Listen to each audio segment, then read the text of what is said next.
Okay तो कल हमने ये चैप्टर शुरू किया था केमिकल बॉन्डिंग। ठीक है, और यहाँ पे हमने देखा था कि आपको इंपॉर्टेंट टर्म्स के बारे में नॉलेज होना चाहिए। पहला जो हमने देखा था वो थी एटॉमिक स्ट्रक्चर, इसके sorry atomic radius. Atomic radius क्या होता है? Half the distance between two nucleus of homologous atoms.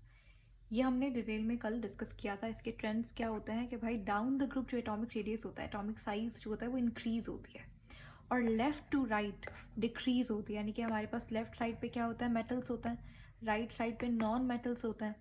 यानी कि ऐसे क्या हो रही है? डिक्रीज हो रही है। इसका मतलब मेटल्स की साइज़ क्या होती है? बड़ी होती है, और नॉन मेटल साइज़ में छोटे होते हैं। इसीलिए मेटल्स आसानी से इलेक्ट्रॉन लूज़ कर देता है, नॉन मेटल्स नहीं करते। और इसके अलावा हमने देखा था कि एटॉमिक रेडियस का जो यूनिट होता है वो एंगस्ट्रॉन होता है।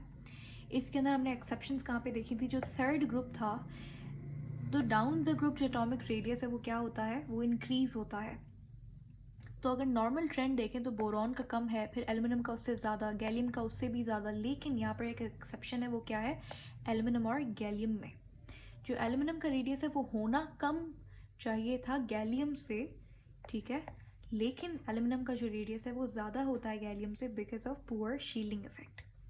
उसके बाद जो हमने दूसरा प्रॉपर्टी, केमिकल प्रॉपर्टी देखी थी वो थी ionisation potential, also called as ionisation energy. ये मिनिमम अमाउंट ऑफ एनर्जी होती है जो कि रिक्वायर्ड होती है एक एटम में के वैलेंस शेल से इलेक्ट्रॉन को इमिट आउट करवाने के लिए। इसके ट्रेंड्स क्या थे? बिल्कुल एटॉमिक रेडियस से ऑपोजिट।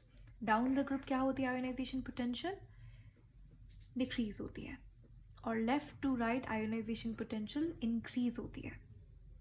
आयोनाइजेशन पोटेंशियल क्योंकि एनर्जी है तो इसका यूनिट क्या होगा? जूल, किलो जूल पर मोल इसका यूनिट होता है। और यहाँ पे भी हमने एक्सेप्शंस देखी थी, कितनी? 2-3 एक्सेप्शंस की थी हमने आयोनाइजेशन पोटेंशियल, वो मैं आपको बता देती हूँ। और इसके अलावा हमने देखा था कि जैसे फॉर एग्जांपल आप समझ लीजिए ये पोटेशियम है, पोटेशियम में से आपको इलेक्ट्रॉन को इमिट आउट करवाना है, तो आपने समझ लीजिए हीट, थोड़ा सा अमाउंट ऑफ हीट दे दिया, और यहाँ पे ये के पॉजिटिव में तब्दील हो गया, इलेक्ट्रॉन इमिट आउट हो गया। तो ये जो हमने आपने एनर्जी प्रोवाइड की किसी भी फॉर्म में हो, यहाँ पे हीट, थर्मल एनर्जी की फॉर्म में आपने एनर्जी दी, तो ये आयोनाइजेशन पोटेंशियल है।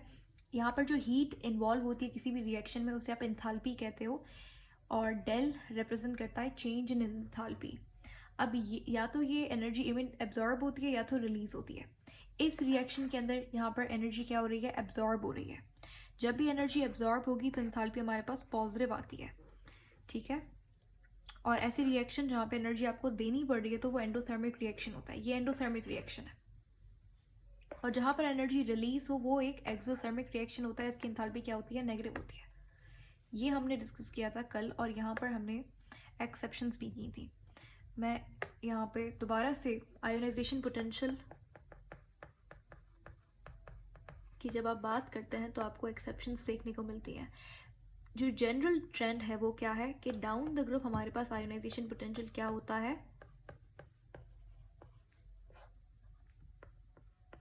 डिक्रीज होता है, और लेफ्ट टू राइट हमारे पास आयोनाइजेशन पोटेंशियल क्या होता है? इंक्रीज होता है। ये जनरल ट्रेंड है। अभी हम बात कर रहे हैं एक्सेप्शन की, कि यहाँ पे क्या एक्सेप्शन हो सकती है। पहला आपको ये याद रखना है, अगर हम बात करते हैं आपके पास मेरे ख्याल से सेकंड पीरियड है ये, राइट?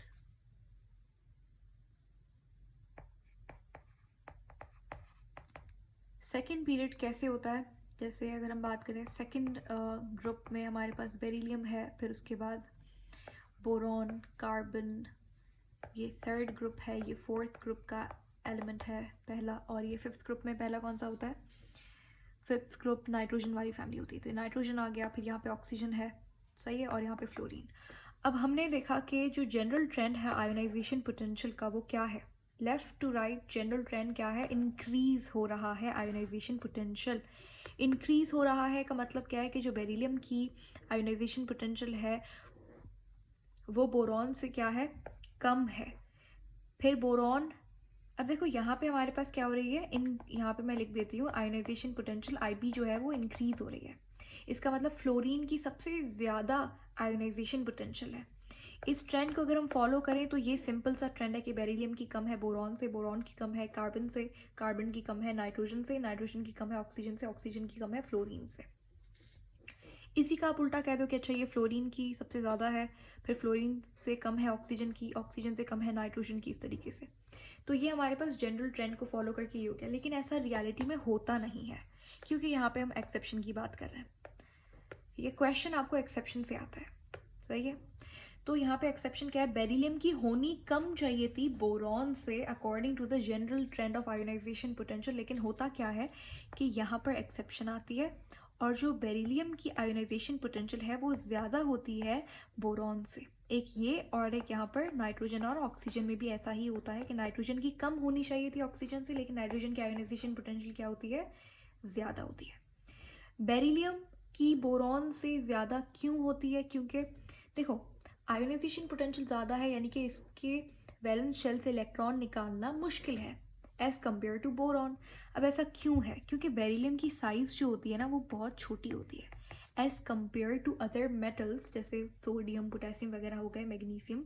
उसके मुकाबले बेरिलियम की साइज़ जो है वो एनॉर्मसली या फिर आप बोल सकते हैं नॉर्मली छोटी होती है, और बोरॉन की साइज़ जो है वो बड़ी है। तो इसलिए ये आसानी से इलेक्ट्रॉन लूज़ नहीं करता। अब इलेक्ट्रॉन लूज़ नहीं करता आसानी से, तो आपको जो आयोनाइजेशन पोटेंशियल होगी, जो एनर्जी चाहिए होगी इसको इलेक्ट्रॉन रिमूव करवाने के लिए, वो ज़्यादा चाहिए। तो इसकी आयोनाइजेशन पोटेंशियल क्या है, ज़्यादा। तो यहाँ पर रीज़न है एटॉमिक साइज़ की वजह से। दूसरा, अगर आप बात करें नाइट्रोजन और ऑक्सीजन की, ठीक है, नाइट्रोजन और ऑक्सीजन में नाइट्रोजन की आयोनाइजेशन पोटेंशियल कम होनी चाहिए थी ऑक्सीजन से, लेकिन ऐसा होता नहीं है। क्यों, क्योंकि यहाँ पर रीज़न क्या है, यहाँ पर रीज़न लाई करता है इनके ऑर्बिटल में।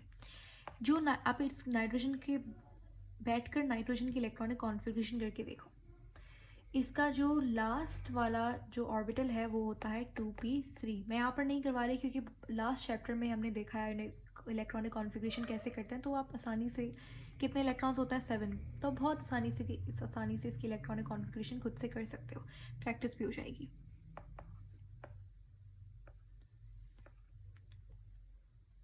ठीक है, तो इसका जो लास्ट ऑर्बिटल होता है वो 2p3 होता है। अब एक चीज़ ये हमने लास्ट चैप्टर में पढ़ा था एटॉमिक स्ट्रक्चर में कि p हमारे पास टोटल कैपेसिटी कितनी होती है, 6 मैक्सिमम इलेक्ट्रॉन्स आ सकते हैं इसके अंदर। p ऑर्बिटल स्टेबल कब होता है, जब इसके अंदर पार्शियली फिल्ड इलेक्ट्रॉन्स यानी कि 3 इलेक्ट्रॉन, 6 का आधा, 3 इलेक्ट्रॉन्स होंगे या फिर 6 इलेक्ट्रॉन्स होंगे। 2 केसेस के अंदर p जो है वो हाईली स्टेबल होता है। यहीं पे अगर आप ऑक्सीजन की बात करो तो ऑक्सीजन का जो लास्ट ऑर्बिटल होता है वो होता है 2p4 होता है।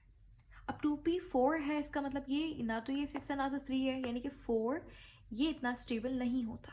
अब नाइट्रोजन हाईली स्टेबल है, और स्टेबल एटम में से इलेक्ट्रॉन निकालना मुश्किल है, आपको ज़्यादा एनर्जी की ज़रूरत होगी, यानी कि ज़्यादा आईपी होगी नाइट्रोजन की। क्लियर हो गया, हमने 2 एक्सेप्शंस देखी। ठीक है, एटॉमिक रेडियस में मैंने आपको एक्सेप्शन बताई थी एल्यूमिनियम और गैलियम वाले में, ठीक हो गया।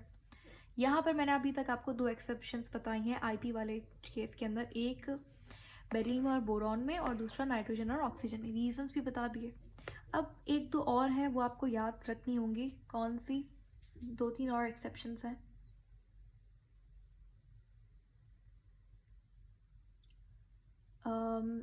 देखें, ये जो हमारा थर्ड ए ग्रुप है, एल्यूमिनियम बोरॉन फैमिली जिसे कहते हैं, तो ये boron, aluminium, gallium, indium, thallium, ठीक है, यही है थर्ड ए ग्रुप हमारे पास, boron, aluminium, gallium, indium, thallium.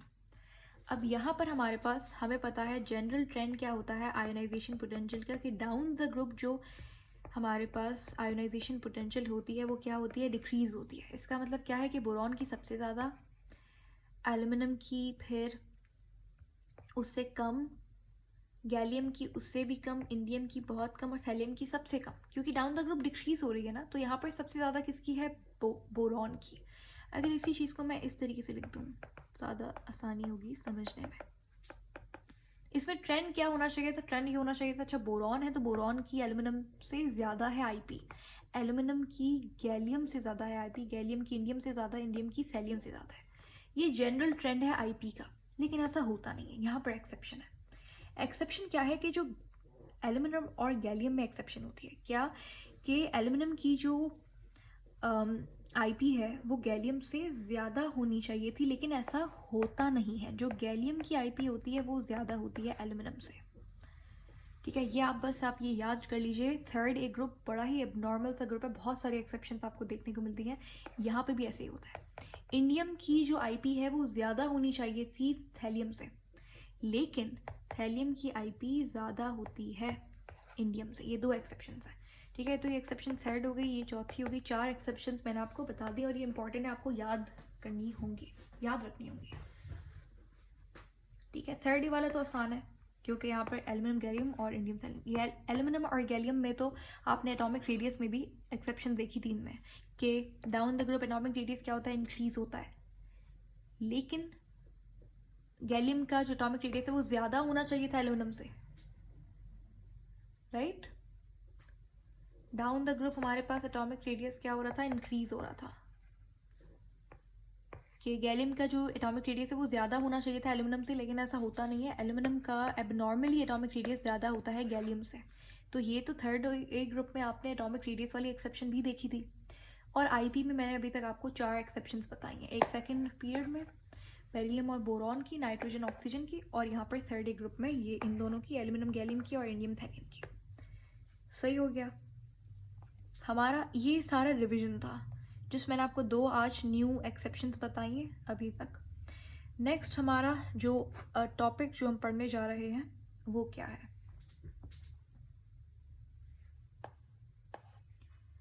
तीसरी केमिकल प्रॉपर्टी हम लोग देखने जा रहे हैं। लेकिन इसको शुरू करने से पहले मैं आपको एक इम्पॉर्टेंट एमसीक्यूज़ के हवाले से पॉइंट बता दूं कि आईपी आपने याद रखना है। आईपी के बारे में, IP full form, short form है किसकी, आयोनाइजेशन पोटेंशियल की। ठीक है, याद रखिएगा आईपी का मतलब क्या होता है। आईपी का मतलब है कि आप एक एटम को एनर्जी दे रहे हैं। ठीक है, क्यों दे रहे हैं, क्योंकि आपको इलेक्ट्रॉन को रिमूव करवाना है।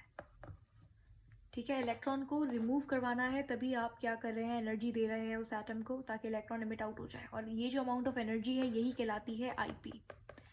तो जहाँ पे भी, अभी मैंने एंथैल्पी का कॉन्सेप्ट आपको बताया था, जहाँ पर भी आपके पास एनर्जी दी जाए रिएक्शन के अंदर, जहाँ पर एनर्जी एब्जॉर्ब हो, वो कौन सा रिएक्शन होता है, एंडोथर्मिक या एक्सोथर्मिक? Good, endothermic. ठीक है, तो यहाँ पर जो हमारे पास एंथैल्पी होगी डेल एच, वो पॉजिटिव होगा या फिर नेगेटिव? पॉजिटिव होगा। ठीक है, क्योंकि एनर्जी आप दे रहे हो। तो आईपी हमेशा याद रखिएगा एंडोथर्मिक प्रोसेस होता है। ठीक है, एक ये चीज़। दूसरा पॉइंट आपके पास ये है कि हमारे पास, अब देखें, ये समझ लीजिए सोडियम है, और सोडियम के पास कितने शेल्स होते हैं,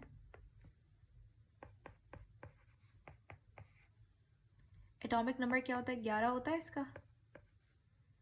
तो ये फर्स्ट शेल, ये सेकंड शेल और ये थर्ड शेल। इलेक्ट्रॉन्स फिल करें, पहले शेल के अंदर 2 इलेक्ट्रॉन्स, 2 आ गए, दूसरे के अंदर 8, कितने हुए टोटल,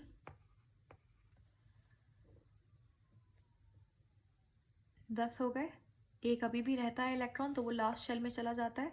ठीक है, अब यहाँ पर मैं जो एनर्जी लगाऊंगी इस पहले इलेक्ट्रॉन को इमिट आउट करवाने के लिए, ये वाली जो आईपी होगी, ये आईपी कहलाती है फर्स्ट आईपी या फिर फर्स्ट आयोनाइजेशन पोटेंशियल।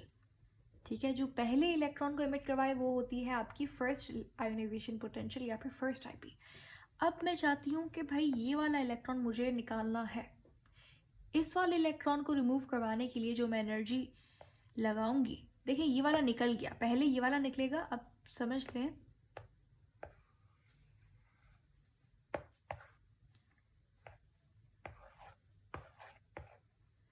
मैंने क्या किया, हमने लास्ट वाला जो इलेक्ट्रॉन था, ये वाला इलेक्ट्रॉन जो आपको दिख रहा है यहाँ पे, ये इलेक्ट्रॉन को रिमूव करवा दिया। जो आईपी रिक्वायर्ड थी वो कहलाती थी फर्स्ट आईपी। अब ये वाला जब इलेक्ट्रॉन इमिट आउट हो गया, तो पीछे हमारे पास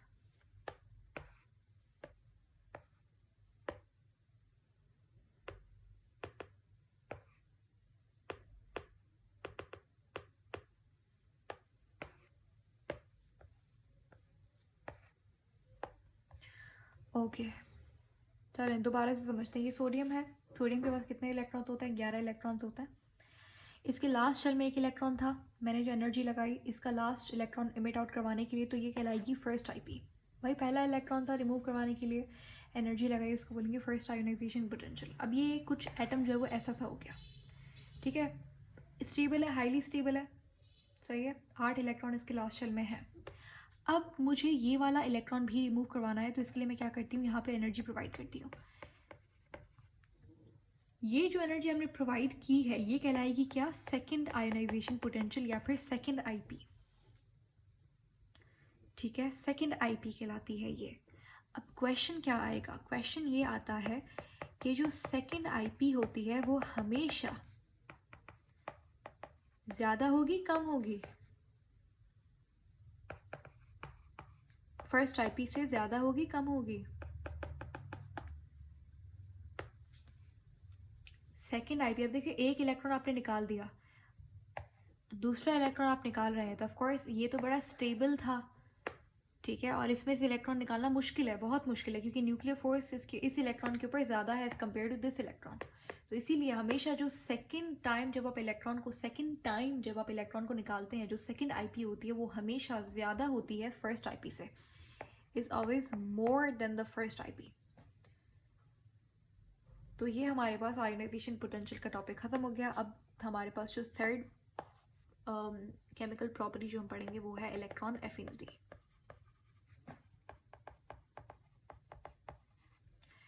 इलेक्ट्रॉन एफिनिटी किसे कहते हैं? देखें, इलेक्ट्रॉन एफिनिटी पहले तो होती क्या है? ये हमारे पास एक क्लोरीन का एटम है, ठीक है, क्लोरीन के पास कितने शेल्स होते हैं? इसका एटॉमिक नंबर 17 होता है। क्लोरीन से हम लोग कोई और भी सिंपल ले लेते हैं एटम, ताकि हमें ज़्यादा शेल्स ना बनाने पर पड़े। चले हम लोग फ्लोरीन ले लेते हैं। फ्लोरीन के पास कितने शेल्स होते हैं? 2। फ्लोरीन का जो एटॉमिक नंबर होता है वो होता है 9 और एटॉमिक मास 19 होता है, यानी कि 9 इलेक्ट्रॉन्स होते हैं इसके पास। ये आ गया इलेक्ट्रॉन, 2 इलेक्ट्रॉन्स पहले शेल में, 8 इलेक्ट्रॉन्स यहाँ पर, सॉरी कितने होंगे लास्ट शेल में? कितने इलेक्ट्रॉन्स होंगे इसके पास? 2 इलेक्ट्रॉन्स अंदर लगा दिए, बाकी कितने इलेक्ट्रॉन्स बचे? 7 इलेक्ट्रॉन्स बचे, तो लास्ट शेल में 7 इलेक्ट्रॉन्स आ गए। तो सिंपल लेवल स्ट्रक्चर में बना रहे हैं।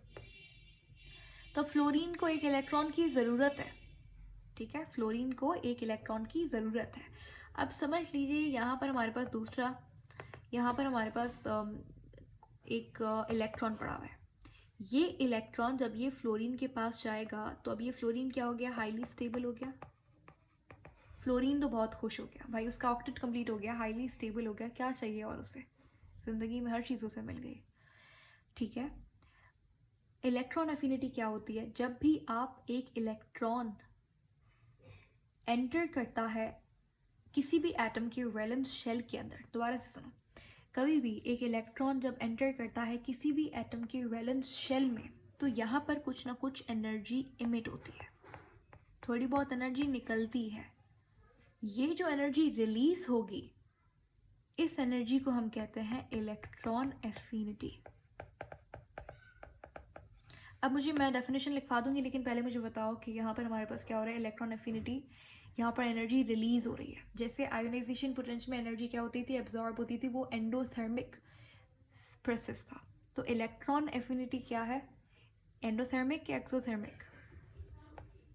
एक्सोथर्मिक। परफेक्ट, ठीक है। तो ये हमारे पास एक्सोथर्मिक की, क्योंकि एनर्जी क्या हो रही है? रिलीज हो रही है। और ये पॉजिटिव होगा या फिर नेगेटिव? नेगेटिव होगा, क्योंकि एनर्जी रिलीज हो रही है। तो ये होती है इलेक्ट्रॉन एफिनिटी का कॉन्सेप्ट, कि जब भी हमारे पास एक एटम है उसमें आप इलेक्ट्रॉन ऐड करोगे तो जो एनर्जी रिलीज होगी वो कहलाती है इलेक्ट्रॉन एफिनिटी। अगर मैं आप इसकी डेफिनेशन लिख दूँ, अमाउंट ऑफ एनर्जी, एक एनर्जी का अमाउंट, ये भी क्या है? एनर्जी है। Amount of energy released, ionization potential क्या थी? Amount of energy required to remove an electron.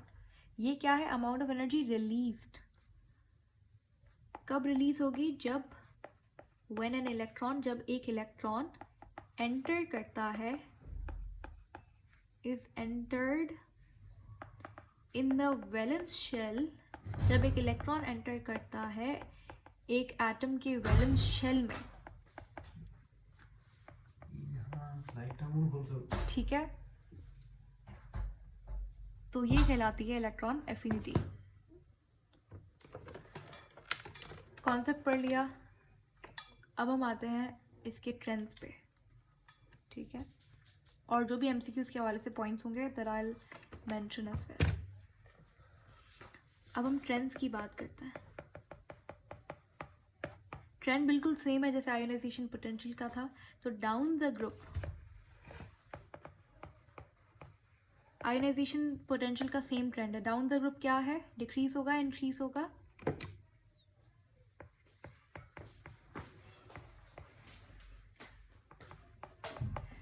Down the group क्या होती है? डिक्रीज होती है, ठीक है। आयोनाइजेशन पोटेंशियल भी डाउन द ग्रुप डिक्रीज हो रहा था, ये भी क्या होती है? डाउन द ग्रुप डिक्रीज होती है। और लेफ्ट टू राइट यानी कि पीरियोडिक टेबल के आप मेटल वाली साइड से नॉन मेटल की तरफ जाएंगे, लेफ्ट टू राइट जाएंगे तो यहाँ पर क्या होगी? इंक्रीज होगी। क्या? Electron affinity. इलेक्ट्रॉन एफिनिटी भी इंक्रीज होती है और हमारे पास आयोनाइजेशन पोटेंशियल भी क्या होती है? इंक्रीज होती है। तो ये तो हमारे पास ट्रेंड्स हो गए, सही है। यहाँ पर आपको कोई ऐसा एक्सेप्शन नहीं है। एक एक्सेप्शन है जो मैं बताऊंगी, एमसीक्यूज में शायद आ सकता है। ये जनरल ट्रेंड क्या है? जनरल ट्रेंड है कि भाई डाउन द ग्रुप क्या हो रही है? डिक्रीज हो रही है। लेफ्ट टू राइट क्या हो रही है? इंक्रीज हो रही है। अगर हम बात करें एक्सेप्शन की तो हमारे पास चले जाते हैं सेवेंथ ग्रुप के अंदर। सेवेंथ ग्रुप के एलिमेंट्स के नाम बताएं मुझे। फ्लोरीन, क्लोरीन, ब्रोमीन, आयोडीन और फिर एस्टिडीन होता है। तो ये चार हम लोग इसका बोल बता देते हैं, ठीक है। यहाँ पर मैं आपको एक्सेप्शन बताने जा रही हूँ सेवेंथ ए ग्रुप के अंदर। अब डाउन द ग्रुप वैसे जनरल ट्रेंड क्या है कि डिक्रीज हो रही है। इसका मतलब क्या है कि फ्लोरीन की सबसे ज़्यादा है, क्लोरीन की उससे कम है, ब्रोमीन की क्लोरीन से कम है और आयोडीन की ब्रोमीन से कम है, ठीक है। डिक्रीज हो रही है ना, डाउन द ग्रुप क्या हो रही है? डिक्रीज हो रही है। तो ये जनरल ट्रेंड है।